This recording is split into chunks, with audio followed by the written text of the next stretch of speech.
มันนักบ่แพทย์นักโอ้เชื่อเป็นเลือกแพ้ทุกคนนะบางที่ได้กลางดำห้างได้หญ้าจักสิได้ยังบ่นี่บ่ได้ยังเลยอ๋อเต้อเฮ้อหน้าบักใหญ่นี่ทุกคนซองคนดำขี้เลี้ยวอยู่บ่เนาะมื้อนี้ในที่ชุดก็แล้วพี่น้องทุกคนเนาะจนเที่ยงจน11:30น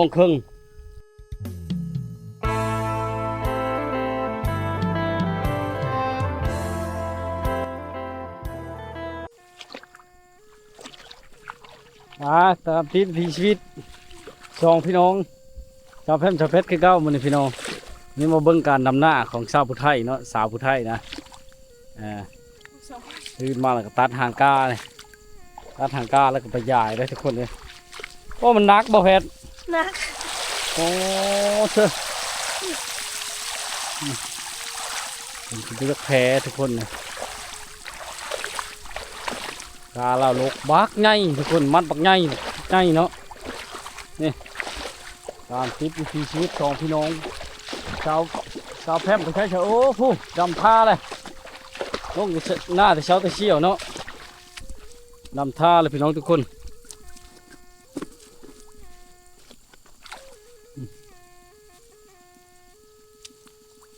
พ่อเพิ่นเป็นผู้ไทยขาดนะทุกคนเนาะไทยช่องให้ผู้คนดำมัน2 คนหนึ่ง3ทั้งแม่ได้เคลียร์บอทุกคนนี่รถไถหน้าเนาะเดินตามสยามคูโบต้ามาจากประเทศไทยพี่น้องเอาควายเละเอาตะกี้พุ่น30 ปีแล้วเนาะคนคณะสยามคูโบต้า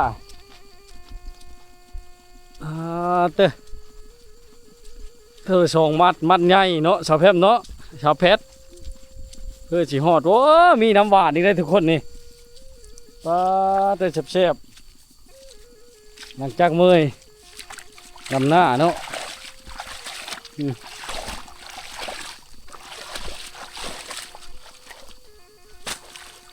เพื่อจีฮอดเนาะไปละเพื่อนพวกชาวบ้านป้าชาวแพร่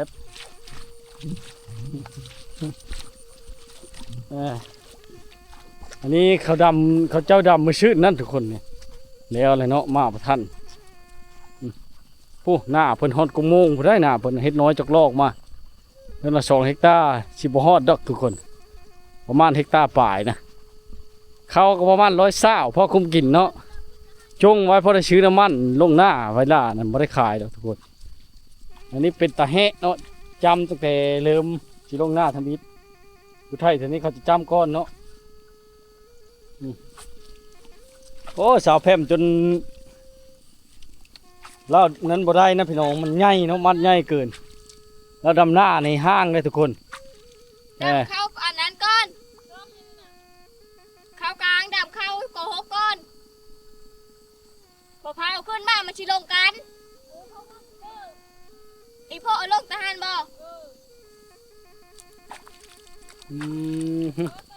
หน้าสาวแพร่งามขนาดทุกคนเบิ้งเราดำเนาะห้างค่าโซค่าเฮนนี่นะรถไทยไต่ไปได้แบบบ่เย็บเลยดำที่ได้กลางดำห้างได้ยะดำที่ได้กลางดำห้างได้ยะจักสิได้ยังบ่นี่บ่ได้ยังเลยเต้อเฮ้อหน้าบักใหญ่นี่ทุกคน2 คนดำขี้เลี้ยวอยู่บ่เนาะมื้อนี้เลวว่าสันสาวแพร่ว่ะเก่งหลายเนาะโอ้ยเพิ่งผ่านมาดำช่อยทุกคนนี้เลยเนาะมื้อเช้าก็ตื่นมาแต่เช้าเลยทุกคนมาย่างมาแต่อันนั้นเนาะขี่รถมอเตอร์ไซค์มาแล้วก็ย่างมาแต่บ้านเพื่อนเนาะรถมาบ่ฮอด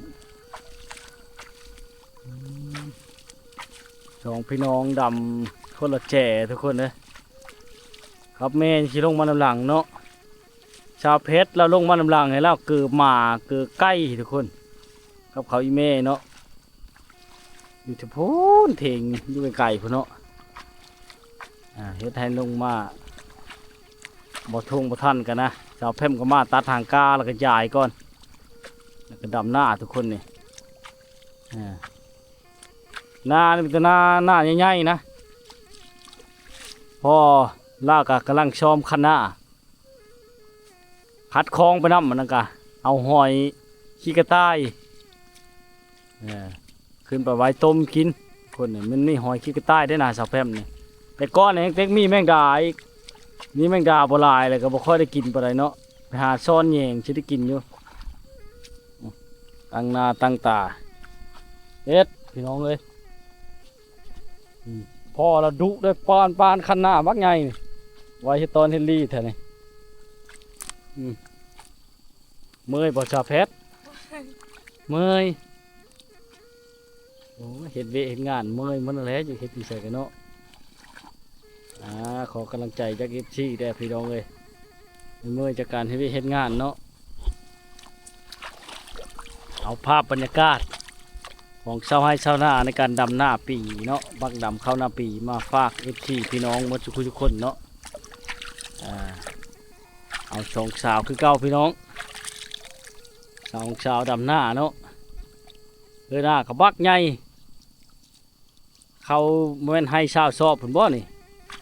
ชุดแหล่พี่น้องความกว้างเนาะชุดแสงตาเนาะใหญ่เขาใหญ่กาไว้เลยกันดำหาบมันใหญ่เลยกันทุกคนเลยทำไปในนี้แล้วจนพุ่นแล้วจนแล้วทุกคน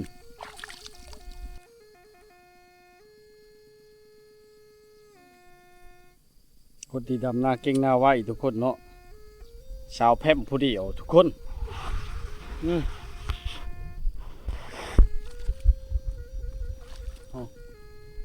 นี่ชาวเพชรกับแม่เนาะตอนนี้ก็ดอนเนินงานมาดำแต่เช้าๆเนาะทุกคนเนาะดำห้างเลยหน้าชาวเพชรชาวแพร่นี่ทุกคนผู้ข้าชอบนี่เนาะที่เธอไหวมันบ่มีคนดำนะเขาก็เลยดำห้างเลยจังเลยเนาะได้เมื่อยพระชาเพชรดำหน้านะเมื่อยจะได้เนี่ยกองมันรุ่งบ่ซื้อเอาเองเลยเด้อบ่มีเงินก็อดเอามัดกาเขาเลยจับปักใหญ่นี่พี่ชาวแพร่เก่งกับมูทุกคนเนื่องจากเราดำห้างกับมูเนาะคิดเธอไว้เนี่ยโอ้ทั้งงามทั้งอารมณ์ดีเด้ชาวบ้านป้าเนาะชาวผู้ไทยมึงอัดสปอร์ตชนเกตเพลย์ยังท่านมีคู่มีแพทย์เนาะชาวแพทย์ยังโชดอยู่พี่น้องเลยเมื่อจะการนำหน้ามันตามติดวิถีชีวิตชาวสองพี่น้องเนาะชาวแพทย์นี่เพื่อสิแล้วนึงใช้เวลาอยู่เครื่องมือทุกคนเนื่องจากคนน้อยเนาะคว้าเอาเนาะชาวแพทย์เนาะมันนัก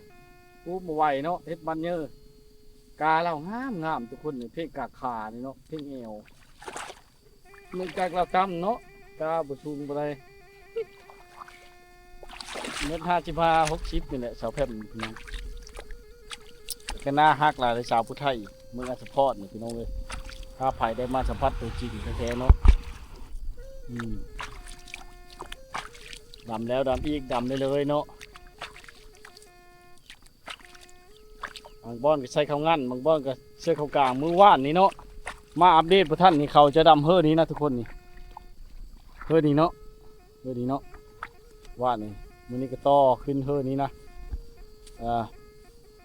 นี่ต่อขึ้นนี้เนาะ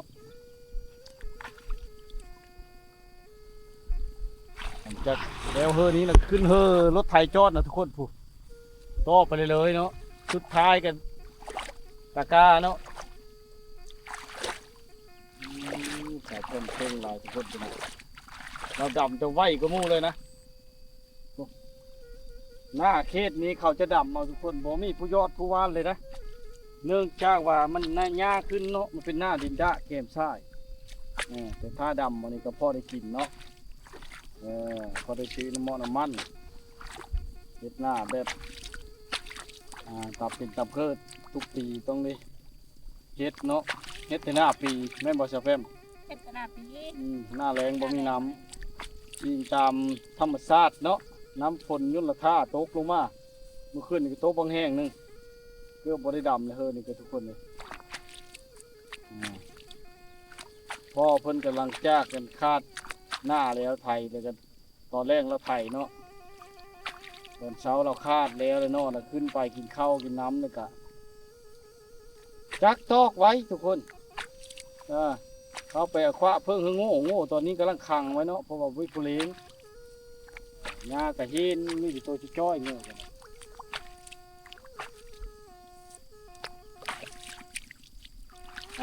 อัปเดตทุกสถานการณ์ภาพบรรยากาศย่ำหน้าของชาวผู้ไทยช่องพี่น้องมาให้พี่น้องมาติดตามรับชมเนาะทางช่องวิถีชีวิตคนไทยบ้านพี่น้องโอ้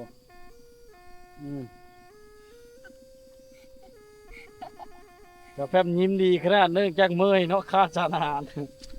คาดชานอาหารพี่น้องเลยนะเมื่อยขนาดดำหน้าเจ็บแอวก็เจ็บไปเนาะจะเพิ่มเนาะผู้เลิกมาดำซอยกับบุมี่ว่าจันย่ำไปบุญมิตรผู้ชนย่ำดำหน้าแล้วบุมี่ว่ะ ผู้บ้าวก็ได้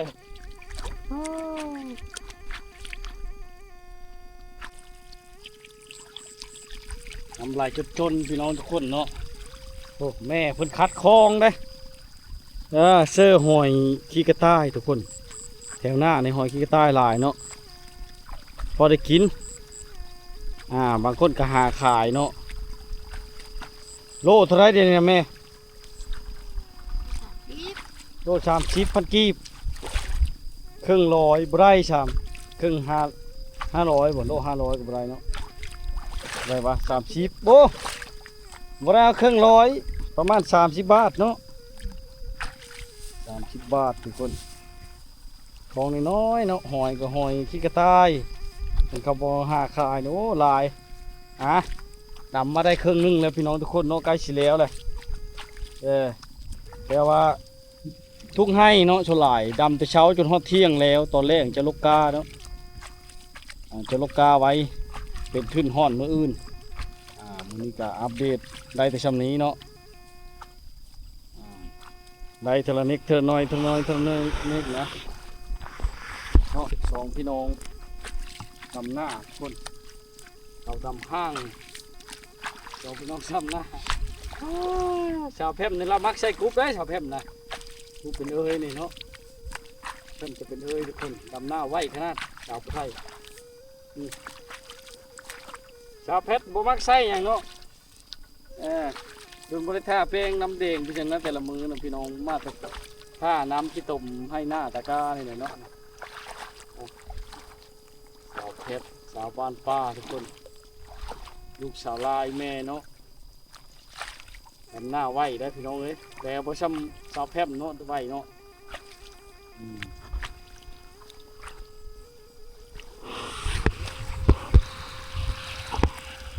บัดแล้วแต่ดำหน้านี่ก็ขึ้นไปบางเทอบางมือก็หาหน่อไม้เนาะอาชีพหลักเขาเจ้าคือการหาหน่อไม้มาหากินเนาะหาหน่อไม้มากินได้ทุกคน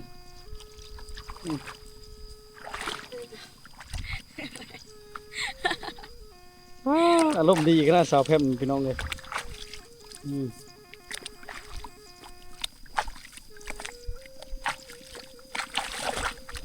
อารมณ์ดีขนาดแล้วก็ดำหน้าไว้พร้อมเนาะ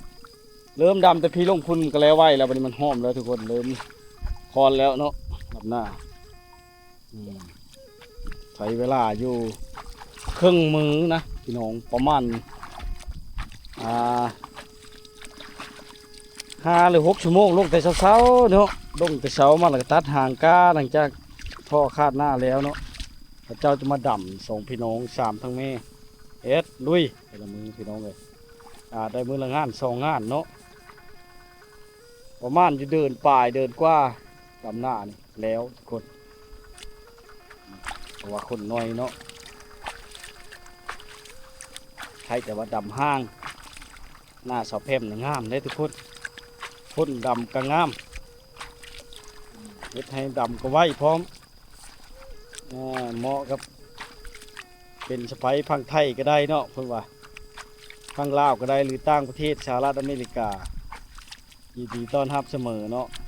ก็คือว่าได้สาวบ้านป่าชนบททุกยากปากหมองเฮ็ดให้เฮ็ดหน้าพี่น้องเลยเราและ พาสิทุกบ่ฮอนมี เราจะทุกบ่ฮอนมีนักเพิ่นจักเทื่อเนาะดำชนไผ่ชนมั่นไปทั้งนั้นเลยเนาะสาวแพมดำทุกมือเนาะดำทุกปีได้หน้าปีบริเวณหน้าแสงเนาะมัดกาเพิ่นบักใหญ่ทุกคน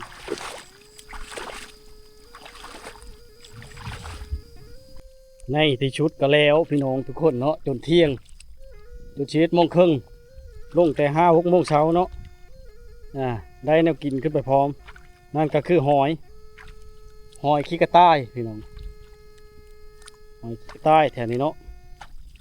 บ่มีหอยเชอรี่มีแต่หอยขี้กระต่ายในหน้าสาวเพชรสาวแพร่นี่ทุกคนนะเบิ่งสภาพสองสาวดำหน้าพร้อมด้วยแม่เนาะดำสามพี่น้องจนเมื่อยจนอิดจนเอวแล้วทุกคนเลยนี่ขึ้นไปกินข้าวยังสีเฮ็ดกินยัง แกงไก่ แกงไก่พาเตอชื่อปีบ่ชื่อยังชื่อมาพักชื่อปีเนาะโอ้ชุดยอดเด้อไม่เมย จักอีพ่อสิเอายังมาให้ใช่ พ่อเพิ่นก็ดูผู้เฮ็ด